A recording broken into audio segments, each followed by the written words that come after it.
What's up guys, Miles here with 9to5Mac, and I welcome you to the first official episode of 9to5Mac Weekly. The general gist of the show is just going over the biggest and most interesting Apple and Apple-related news and chews. That choose part didn't really make much sense, but you know what? It's okay. I'm your host, Miles Somerville, not Marquez Brownlee, and in all seriousness, I definitely want this to be a fun and interactive series that gives every single one of you the chance to be involved with this show, but I'll get into how that works a bit later. But for now, the news. This week, Apple announced that they're rolling out their redesigned version of Apple Maps for the US, with Europe to follow. Apple says that their redesign will allow for quicker and more accurate navigation. There's apparently new features like Look Around, which offers a street-level view with high-resolution navigation.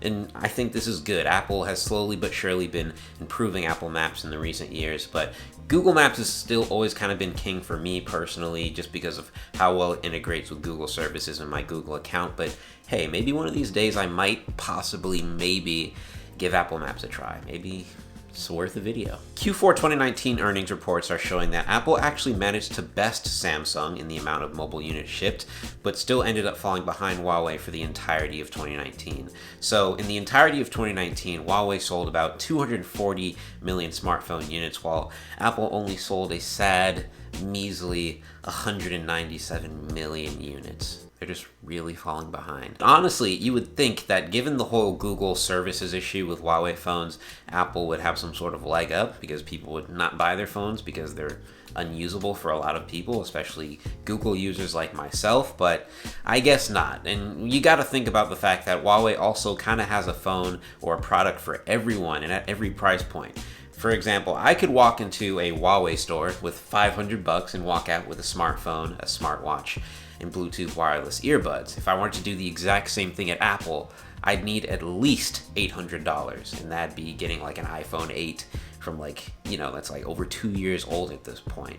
But hey, maybe the iPhone 9/SE2 can turn things around, turn the tide, and allow Apple to finally dethrone Huawei. Speaking of which, new reports from my boy Ming-Ching Kuo hint at a slew of new Apple products to be released in the first half of this year. Those products include the iPhone SE2, a new iPad Pro, new MacBooks with the updated / not really updated keyboard design, a tile-like tracking device, and a high-end pair of Bluetooth headphones, in addition to a smaller wireless charging mat. As far as the Apple tag, we've had hints to this in some iOS 13.2 code, but I'm personally really just interested to see how Apple could actually innovate upon the foundation in which tile has laid. Get it? Because it's a tile, like a floor, whatever. As far as the wireless charging mat is concerned, we don't know much other that it's supposed to be smaller than the failed air-powered charging mat, so we'll see what this ends up looking like. I hope it's not just another overpriced Apple product that does the exact same thing as any third-party offerings. Now, when talking about this high-end pair of Bluetooth headphones, we heard rumors of this back in 2018, so I wonder why it's been on the back burner for so long. Maybe it had something to do with AirPods Pro, but I mean, I'm personally really interested to see how an Apple pair of over-ear headphones would actually look, especially how it would cost, how much it would cost. I think it's probably going to be a lot because, Apple. We're going to take a break from the news to introduce a new segment I'm going to be calling on the show. I'm not sure what the title exactly is going to be yet, but for now, the working title is going to be 9to5 Desk Flex. And if anyone has a super catchy or super clever name for the show or the segment, you want to comment it down below. I'll shout you out in the next episode, and that'll be the official name for this segment. But as far as what it actually is, it's an opportunity for all of you to show off in a video 1 to 2 minutes long just your Mac/Apple oriented setup. And I figured this is not going to be a competition or anything like that, but I figured it'd be a great way for us to showcase the ways that we utilize Apple products, because we all use these products in different ways. And I figured it'd also be a way for us to help each other as far as improving our own setups as well. You can film a 1 to 2 minute video on your smartphone or on your camera if you want to go the extra mile, and then just shoot it to me on my messages on either Instagram or Twitter. My handle for both is @SumOfMiles. Links will be down in the description. Just know that you have to send it to me on a platform that will allow me to easily download it, so no YouTube, no Vimeo links or anything like that. This is why I encourage you guys to probably just use your smartphone. That way I don't have to jump through extra hoops to get your video showcased on the channel.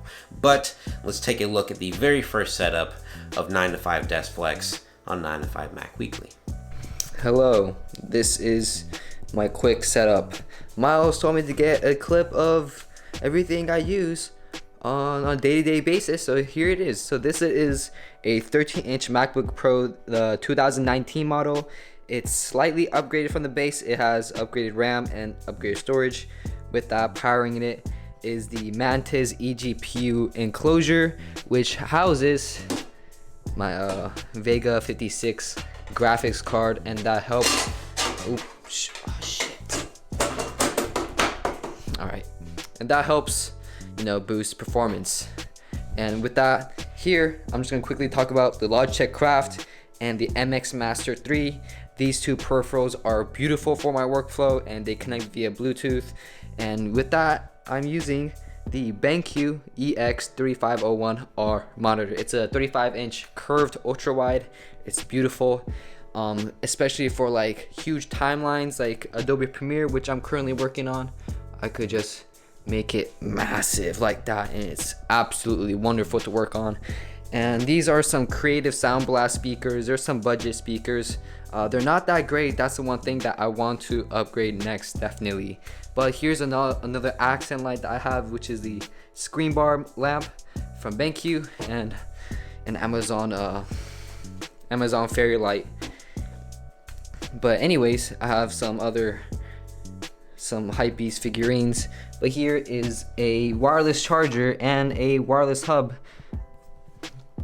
Well, here's a wireless hub.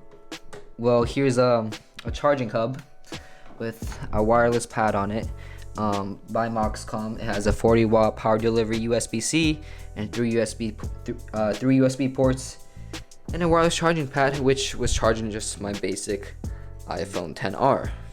But yeah, that's pretty much it. That is my setup right here, and thank you for watching. I think that was a little awkward, but other than that, that's a really nice setup. I used to have that BenQ ultrawide. I think the MacBook with the eGPU, the wireless peripherals, I think it's a pretty awesome setup. Thanks for sharing, Tyga. That is a perfect example of what type of video you should send if you want to be featured on the channel. No stupid stuff, guys, please, although I doubt there would be any of that. But yeah, that's the type of video you should send if you want to be featured on the channel. Just links down below, send them through. So, getting back to the news, here's a headline for you. Apple averaged $1 billion in revenue per day from October 1st to New Year's Eve of 2019. And this is the picture attached to the article on 9to5Mac. Just look at that smile. I'm sure that's probably exactly the facial expression on Tim Cook when he went to that board meeting and saw those numbers. That's only a smile that $1 billion a day could conjure. But yeah, market analysts are reporting that over this 92-day period, Apple grossed $91.8 billion in revenue. So yes, it is a huge shocker. Apple makes a lot of money. In other news, this is kind of a funny story. Neil Young, who's widely considered to be one of the greatest guitarists of all time, was recently interviewed by our friends at The Verge, and he had this to say about the beloved MacBook Pro. And I quote, "Are you kidding? That's Fisher-Price quality. That's like Captain Kangaroo, your new engineer. A MacBook Pro? What are you talking about? You can't get anything out of that thing. The only way you can get it out is if you put it in. And if you put it in, you can't get it out because the DAC is no good in the MacBook Pro. So you have to use an external DAC and do a bunch of stuff to make up for the problems that the MacBook Pro has because they're not aimed at quality. They're aimed at consumerism." That's what Steve Jobs told me here. He told me that exact thing. We're making products for consumers, not quality. So they don't want audio quality. They don't want to spend a lot of time on that. Audio quality, for your reference and for anybody else that's listening, is deeper than visual quality. You can look at things and think you're seeing everything with a high res, whatever you're looking at in a picture, but true audio dimension is so deep, and there's so much data if you want to capture it all.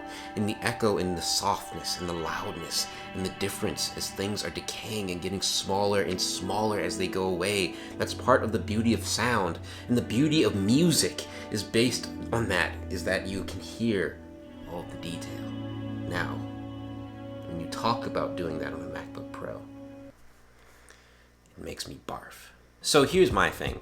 I think we see this often where high-profile creative professionals will sometimes trash Apple or Mac hardware for their creative use case, but you should kind of know what you're getting into when buying a Mac product. Now, Apple, while they charge a pretty penny for the MacBook Pro, they don't really advertise it to have top-of-the-line built-in audio hardware. They use marketing phrases like studio quality to describe the new mic system on the new 16-inch MacBook Pro.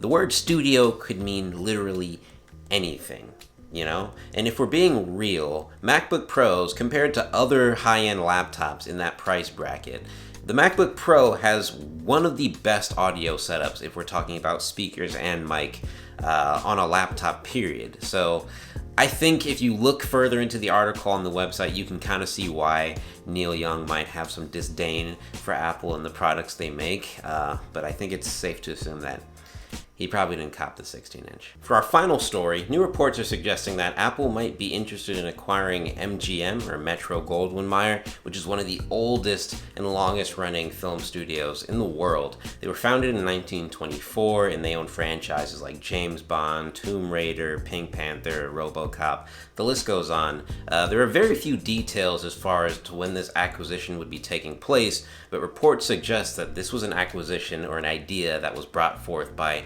MGM and not Apple. So we'll just have to wait and see what happens, but I know for sure that this will be one hell of an asset for Apple TV Plus if Apple actually acquires MGM. That would be pretty huge. So that is going to be it for the very first episode of 9to5Mac Weekly. I hope you all enjoyed. Like I said, I want this to be a super fun and interactive series, and I haven't really scraped the surface at all as far as where I want this to go. But if you have any comments, feedback, suggestions, please sound off in the comment section below, because I'll definitely be reading everything. And if you want to be featured in the next video showcasing your Mac or Apple setup, like I said, links down in the description for my Instagram and Twitter handles. Just message me with the video there and you might be on the channel. But like I said, that's pretty much it. Thanks for watching, and I'll talk to you guys in the next one.